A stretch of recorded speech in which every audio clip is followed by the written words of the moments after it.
Hello, welcome to an optional extra video for the Austin Princess.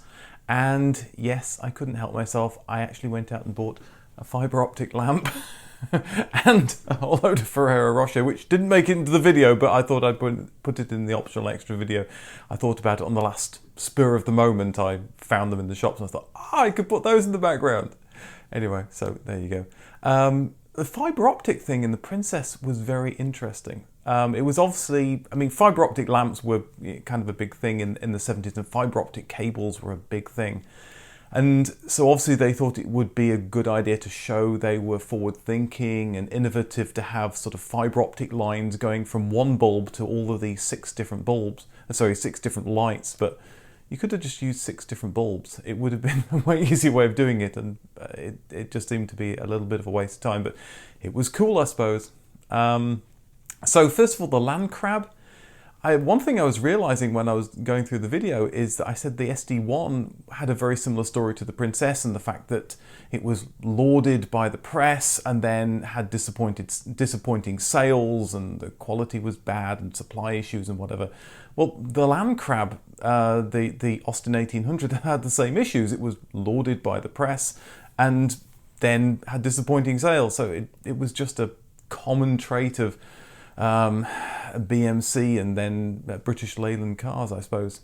Also, the land crab was ADO 17 and the Princess was ADO 71, which either it's an homage to the fact that that one's the success of the other. What happened, the whole ADO thing is something that came from BMC, the British Motor Corporation. They just started with ADO 1 and just went up. It was just like that. And it may have been serendipitous that they happened to get to 71 when the Princess was there.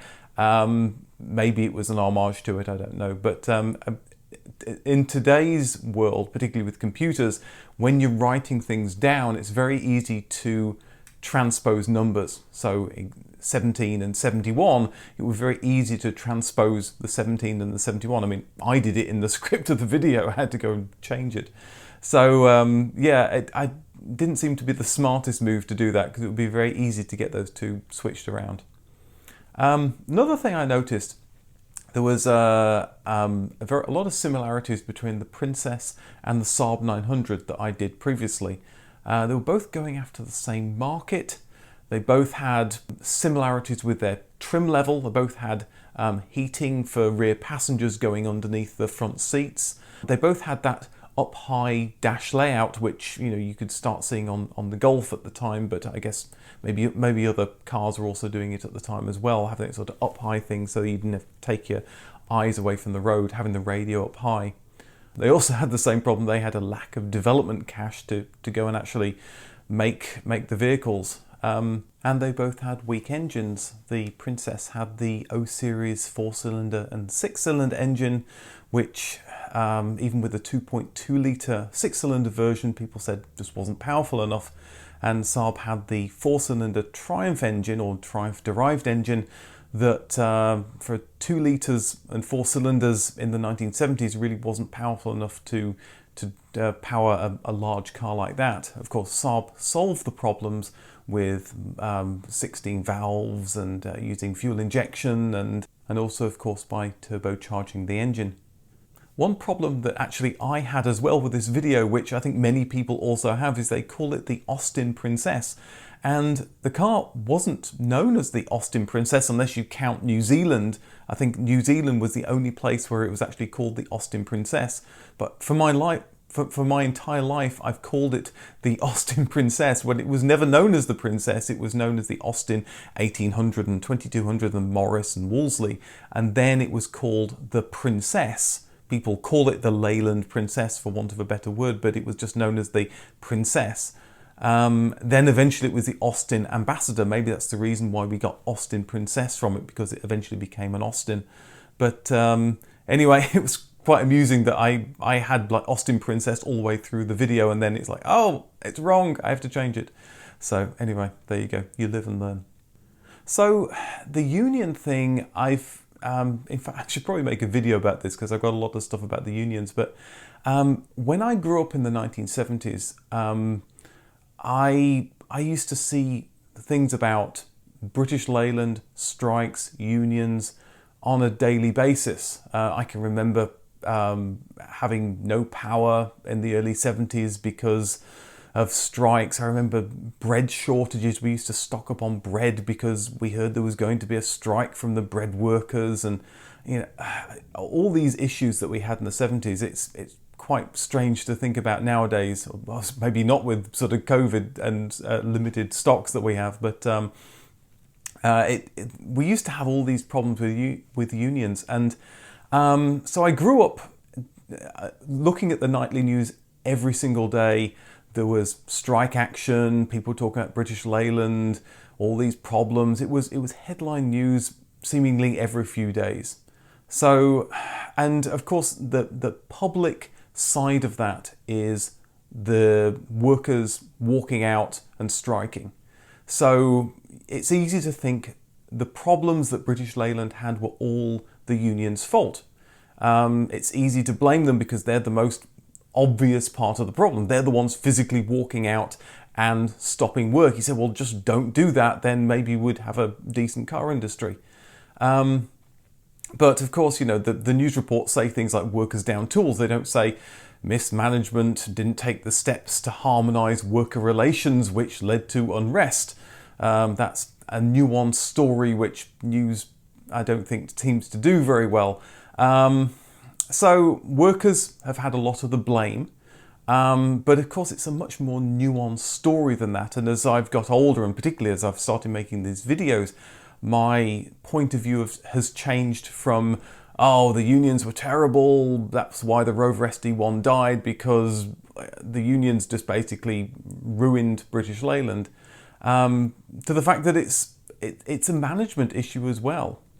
It's partly also a design issue. The cars needed to be designed better, but all this sort of thing comes from management as well. And you set a relationship between management and workers, and British Leyland in all their factories was clearly doing a terrible job with this whole relationship, and management needs to be held responsible for that. It's not that unions are completely blameless, of course, but as I say, it's a much more nuanced picture than that. And another problem is BL's problems with union disputes was masked by the fact that the whole industry, or the whole country, was having problems between unions and just unions striking and being dissatisfied in general. So you saw like Dunlop had union problems, they had strikes, and component suppliers had strikes, and Vauxhall had strikes, Ford had strikes. All these industries were all having strike action, but British Leyland's problems were worse than others. British Leyland's strike problems were compounded by the fact that they had problems between the workers and management, which exacerbated the problem. And when you have that, we talk about quality issues with British Leyland, and did they have quality problems. But if you're spending all your time trying to fix the problems between workers and management, or trying to get people working when you don't know how to do it or not doing a very effective job, then you're not focusing on fixing quality problems, you're fixing inherent problems that you've got between systemic problems you've got within the organisation. So quality is always tomorrow's problem once we've fixed all these other issues, which they never fixed, of course, or they didn't fix until the late 80s. They realised that, in the late 80s, they realised it would be really good to have just one cafeteria. Then everybody can go to that one cafeteria. Back in the 60s and 70s, there was a cafeteria for management and a cafeteria for workers. And it just not only creates unhappiness between the different groups, they're not intermingling, they're not making those connections between management and workers, which are inherently useful to go and solve problems. So, you look at a company like Volkswagen, and Volkswagen didn't seem to have these problems because they had pretty harmonious relationships.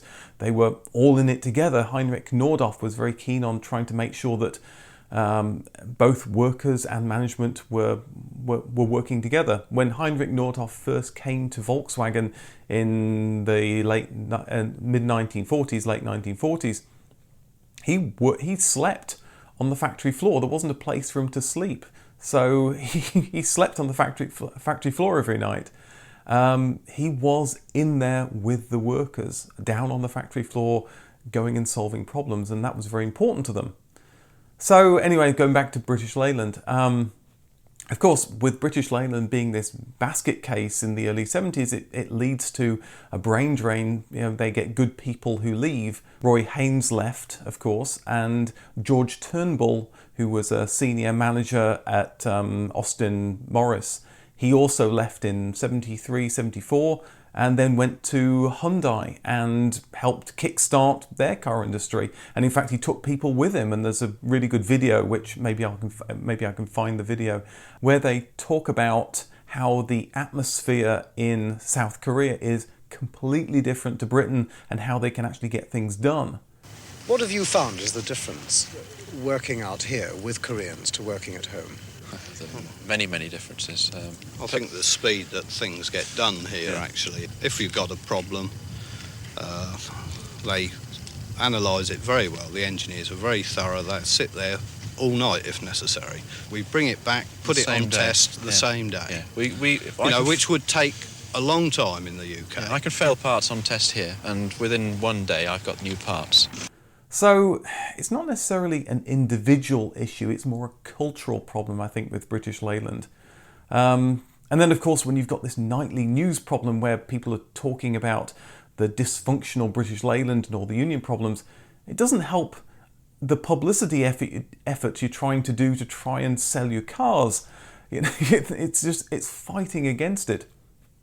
And it just seems madness to me that surely both sides must have realised at this point that they were digging their own grave, and surely ending this war would have been a better thing to do. But of course, there's plenty of situations you can see where people don't see the obvious and they just continue digging their own grave and it goes into destruction. And so anyway, maybe I'll do a whole bigger video about why British Leyland failed, but that was my 2 cents about it as far as the Princess video went.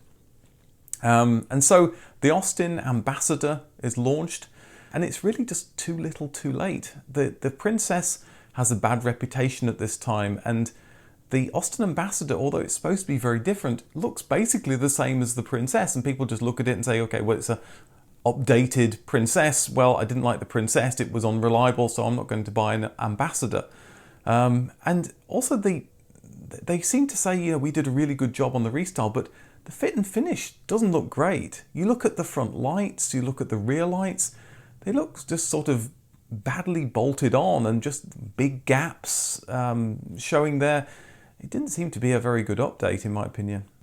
So the last thing is that the Princess and Ambassador were decried for having these very poor engines, but surely they could have used the Triumph 6-cylinder 2.3 and 2.6 litre engine that the Rover SD1 was using. It had a 5-speed gearbox, so it would have had more power. It certainly seemed to have enough power for the Rover SD1 that people weren't complaining didn't have enough power. Maybe with the Ambassador and the Princess's low bonnet line, maybe it wouldn't have worked. Maybe it was too big an engine to fit into that bay. I don't know. But anyway, that was another engine which British Leyland had access to, which maybe they could have used. Anyway, thanks for watching this optional extra about the Princess and the Austin Ambassador, and I'll see you in the next video.